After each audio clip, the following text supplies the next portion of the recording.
Welcome to the Redvee TV preview show, supported by A-Star Recruitment for the 2021 season, as we look ahead to the round 25 clash against the Salford Red Devils this Friday evening at the AJ Bell Stadium. As you can see, Kev, like half of our squad, are on the beach. I'm surprised you've not been called up. We've only named 20, so you could have got a call up. Have we been snubbed is the question, Kev.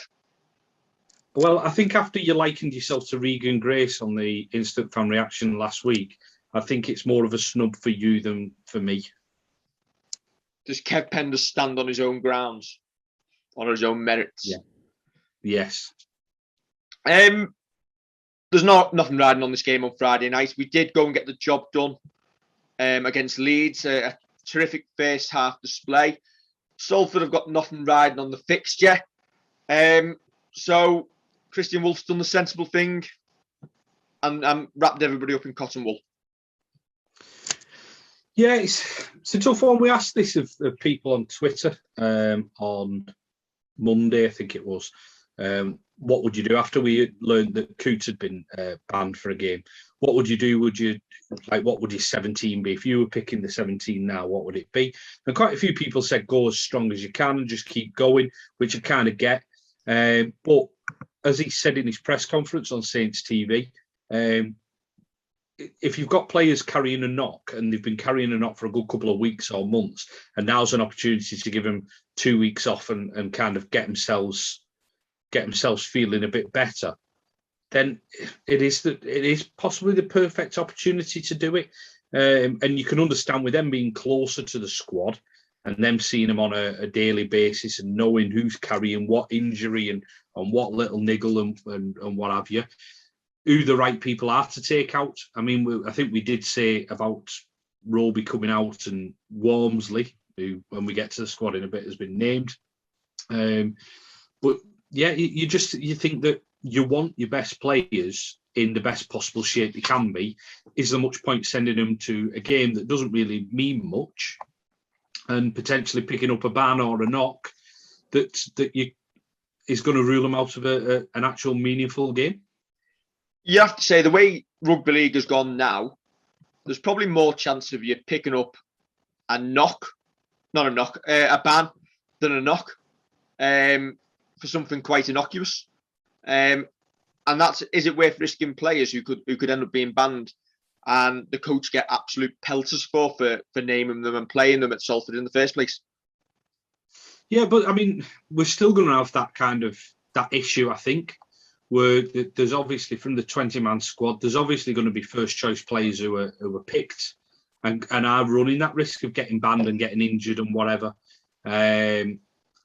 So there is obviously still that risk, but you're right with your big players, with your kind of people who have dropped out. There's no point risking some of them. Absolutely none at all.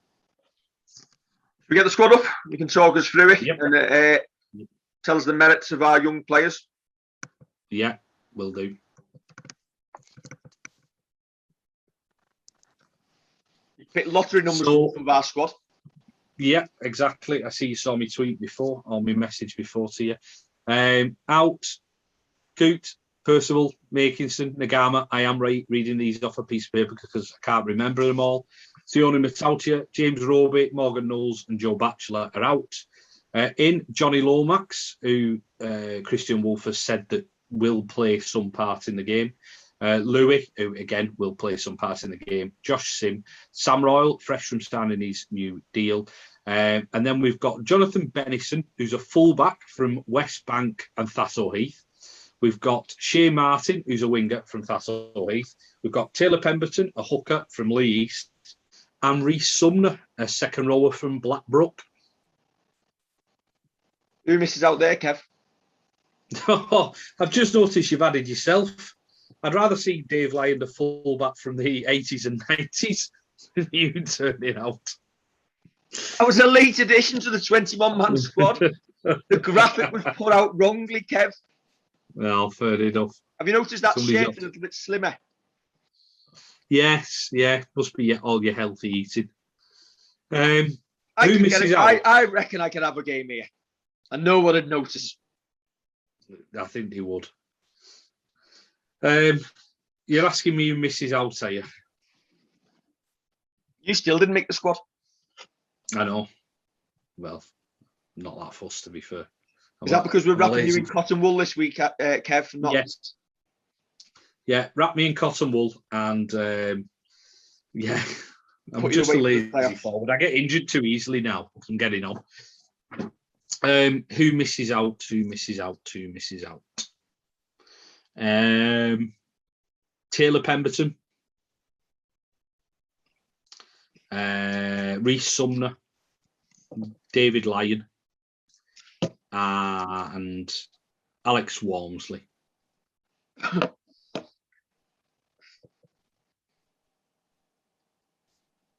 Yeah, I think them three: Walmsley, Pemberton, and Sumner, possibly the three to miss out. I just think the reason I'm going for that is I would wrap Big Al up in cotton wool. I think he's been named there, and whether he actually turns out or not is another matter.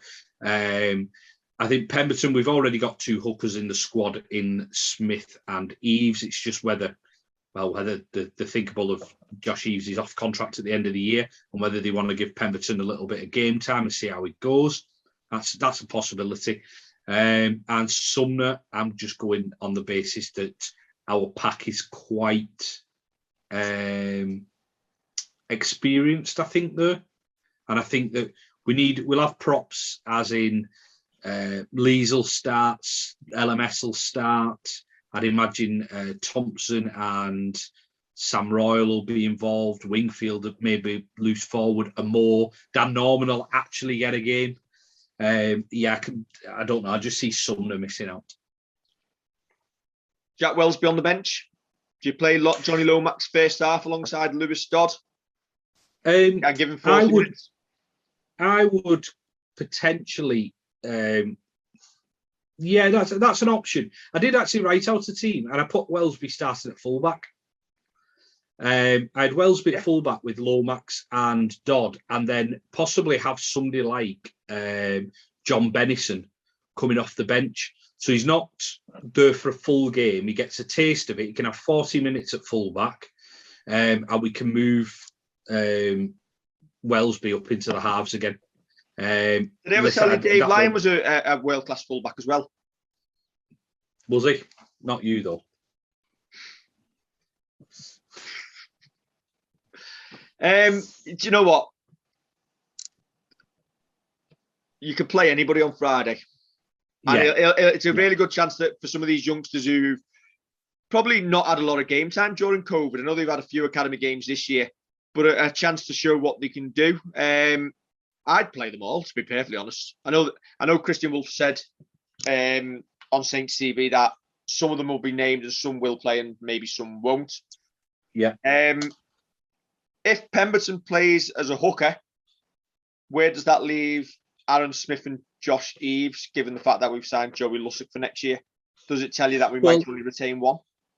No, Josh Eves, I think his contract's up at the end of the year. I don't think that's going to be renewed. It just doesn't look like it. There's no noises coming out of the club to say that it's going to be renewed. On Christian Wolf's press conference, he said that Aaron Smith has been actually unlucky this year, both with having little bits of injuries and then not getting opportunities just for different reasons. He said that they tend to carry 3 or 4 hookers anyways. You'll see with Roby, Smith, Eves, the Pemberton's done some time with him in the first team squad in training. And he said that Smith will still compete for a place. Now, again, I mean, we'll bring this to the fore that Smith isn't a 21-year-old lad just coming through. He's entering the last year of his contract, and then it's up to him what he wants to do. If he wants to be a second choice hooker at Saints on a decent wedge, but not that much, for the rest of his career, then that's what he may well do, unless he's going to have a bit of a late kind of growth into a first choice player for Saints. I think this is either playing for a new contract with us as second choice, or playing for a new contract somewhere else. Yeah, I think it's important to say Joey Lussick's only actually 10 months older as well. Yeah. And he's entering the peak years of his career, and that's where we're looking at, and that's where maybe Aaron Smith maybe needs to go elsewhere. Obviously, Joey Lussick has gone to Salford. He's bounced around a little bit, and he's come up good. We wait and see that probably we'll get onto that conversation in a little bit, but maybe it's one for next year. And the Salford squad, Kev, probably not far off being as strong as could be expected. Joe Bear just misses out from last week. Yeah, that's it. Listen, that's as you say, that's as strong as they're going to go. It's probably as weak as we're going to go.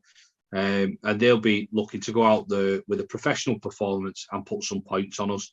They took Warrington to Golden Point last week, and I think they've been going all right without getting results. And I'm sure that it'll be a tough test. But we've got a couple of players in our 20-man squad who've been on loan at Salford, so hopefully we can get a couple of little tips about any set plays that they've got from the likes of Ben Davis and Dan Norman. I suppose the question is, Kev, can we win on Friday night? Yeah, of course we can. Of course we can. We turn up there and listen, we don't know what 17 is going to turn out, but we've got the best, probably the best strength and conditioning coaches in the league. We've got a history of winning, a culture of winning. There's no reason why, and we took Salford close last year when we played all the kids, and this one's a little bit more experienced. There's no reason why not. Obviously, these are going to turn out and be professional, and they're going to try and send the likes of Kev Brown off with because I think he retires at the end of the year, doesn't he? With a good result, and they've got some big lads up front. You look at Seb Ikehifo and Paulie, two absolute units who could destroy a pack that kind of doesn't get on top of them. But yeah, there's no reason why we can't go over there and win. Whether we will go over there and win is another question. Would you be putting money on it, Kev? Nope. Which is probably a good job, because I'm just trying to get any sort of odds up for it, and the bookies aren't even offering. Yeah, I had a look before. To see if there was anything. See what the spread would be. Oh, hang on. Salford are currently -4.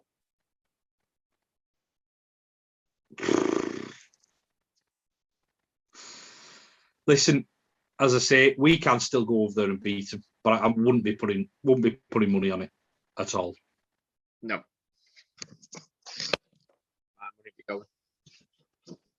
Always on Saints. Yeah. But I'm not. Yeah. When I put me tips in this week to the little comp wording, call it a little comp, the big comp wording, I'll still probably be back in Saints. As I'd say, I'm Mark Lawrence and all over. I'll give you a balanced, Salford could, and I'll still probably say Saints by 2. Okay, so obviously the big news this week then, Kev, is the signing of this man, Joey Lussick. I think it's took ages to announce. I think it's been doing the rounds for an awfully long time, and it's probably because the video to announce him is always so good. It takes time to produce stuff like that, so we've delayed it until the video was ready. Yeah, it certainly does. Listen, there's a lot of fans excited about this, and a lot of opposition fans, especially Salford fans, saying that they're gutted that they've missed out on, or that he's coming back over here and not going to them. So that's a good sign. He looks like he's dangerous near the try line. I think the main thing, and Christian Wolf again has said this in his press conference, this allows the transition of moving away from James Roby as you're playing 70, 80-minute hooker. I noticed on that press conference, by the way, Kev, has James Roby ever actually announced that next year is actually his last year? No, not at all. Because Christian Wolf did on the press conference. Well, he may have done in a roundabout way, but I don't think he's ever turned around and said, this is definitely my last year. But, I mean, could you see him going round again? I could. But yeah, as I say, it's not. I'm not saying that the transition of Roby retiring, even though that is very, very imminent and is more than likely going to happen at the end of next year. I think I'd have said that before you even mentioned about Wolf saying that it was definitely his last year. It's just that management of James Roby, and I think there's the Manchester Evening News linked us with, or said that is it James Bell? Yeah, from Lee. Said that his signings over the line as well. And the likes of these signings are about managing your best players and keeping that intensity high. There's no point burning out the likes of James Roby and Morgan Knowles and the likes for 80 minutes week in, week out. If you have a run of games against who are the bottom three in the league this year, Wakefield's, Lee, and is it Huddersfield, somebody like that? But if you have them three in a row and they're all in bad form and you're playing James Roby for 80 minutes or you're playing Morgan Knowles for 80 minutes, then you've got 3 games against the top 3, Warrington, Catalan and Wigan. You're going to come unstuck somewhere. So these signings are good signings to maintain that intensity and manage them players through a season. You don't want to come the end of the season, Morgan Knowles, James Roby, having played 27 rounds, 80 minutes every week, get to the playoffs and break down. You can't have that. And sometimes I wonder if people understand that at all, or people just say it for a little bit of a soundbite of, oh, they can do 80 minutes every week. Absolute nonsense. It just shows to me a complete lack of awareness of player welfare, really. It's a nonsense. Wolf did mention that Lussick can play in the halves as well, which gives us that little bit of flexibility. That's probably if we did get an injury kind of in the halves, or we got a couple of injuries in the halves. And is that why that is why you continue to carry Smith as your third hooker? Yes, yeah. That's exactly what I was going to say. That's where Smith gets his chance. And it's, listen, we might turn around like we're doing this week with Roby missing out, but Lussick might then start next year. Lussick starts, Smith's on the bench. Smith, this next year for Smith, he needs to take in everything that these two will teach him. An NRL hooker and the greatest of all time to pull on a Saints shirt. I mean, arguably, I'll add to that. But you've got to take everything from them.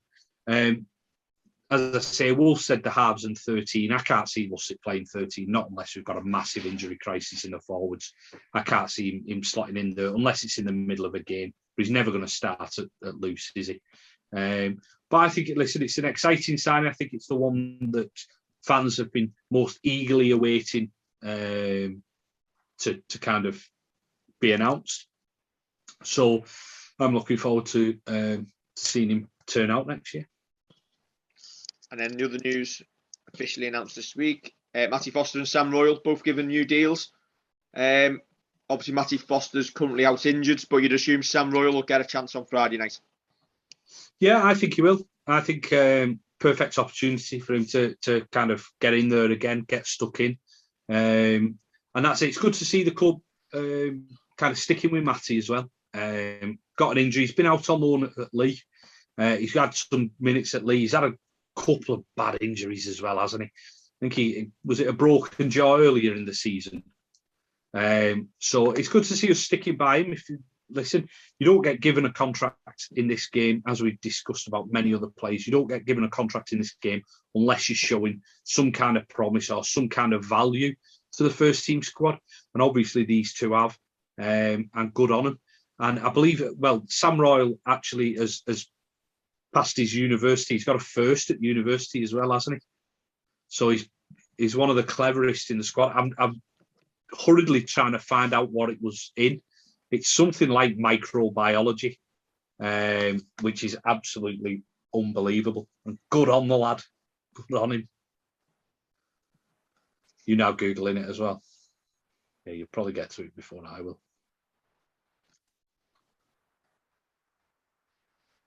Oh, biochemistry. Yeah, biochemistry. Good lad.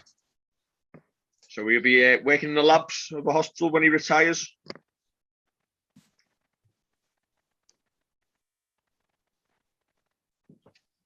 Really, Is Kev? that it? Really? I don't know. Really? You tell me. You tell me. I've not a clue. He'll be a lab technician. There you go. Yeah. With a first, he may well go on to a little bit more further education if he's got a first, if his career allows it, or he might just do it a bit later. I want to see him playing first team and doing his masters at the same time. I wouldn't necessarily wish that on the lad. So Friday night, Kev, I'll be heading up to Lee. No, won't. I'll be going to Salford. I'd go to Salford if I was you. Good job, I checked. Yeah. And you'll be keeping an eye on our rested first team stars. Yes, I will. Yes, wrapped up in cotton wool.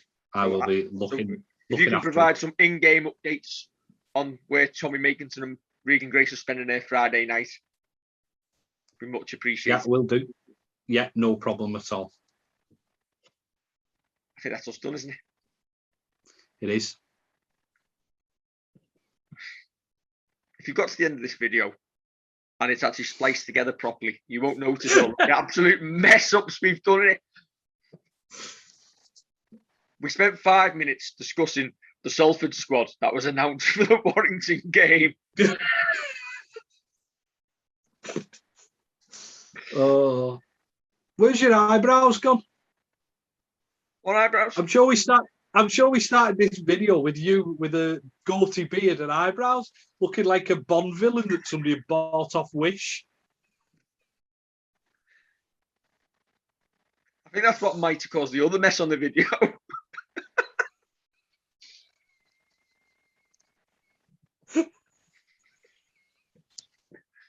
I think that's what might have caused the video to freeze up a couple of times, which is the other few edits that we've had to redo. You look like a Poundland Max from Max and Paddy. I've got McGuinness's hair. I didn't think you'd noticed. You're joking. Every time you moved your head, your eyebrows flew off. It looked good. Wow. Oh yes, yeah, you look really good. Yeah, really suited you. You should grow them properly. Probably spend about a year trying to grow a beard. I couldn't get a beard like yours, but there we go. I don't think many people do want a beard like mine. That's the thing. I was thinking if I put a fake goatee and eyebrows on and a number 35 with a lion on the back, they might not notice when I slide onto the pitch on Friday night. Do you want to borrow some of this then? You should have started growing it anyway. I'll be there doing. Remember the United fan who went and did the squad photo and he dressed in the full kit, and he lines up on the European picture next to them. And Roy Keane's the only one who clocks him. Roy Keane's giving it the eye. Yeah, that would be you with like Louis just looking at you, staring, taking the trench coat off, sneaking off. Well, that sounds really, really wrong. First try scorer, Dave Lyon, number 35. Get on it Friday night. I'll stick with Regan Grace. I have got more chance of scoring than Regan Grace on Friday night. The fact that I'm going to be there. Fair enough. There we go. All right, then I'll go Lomax. He's definitely going to be there. At least I'll save a five and not betting on Sion Matauti first try this week. Yes, yeah, good point. Right, I think we're done, Kev. Yeah. Don't forget to like, share, and subscribe. It's just a Frankenstein, this, isn't it? It's just a Frankenstein. I'll leave you to Club Tropicana. What? Club Tropicana there. Oh, yeah. You've forgot about your background already, haven't you? You mean I'm not really here?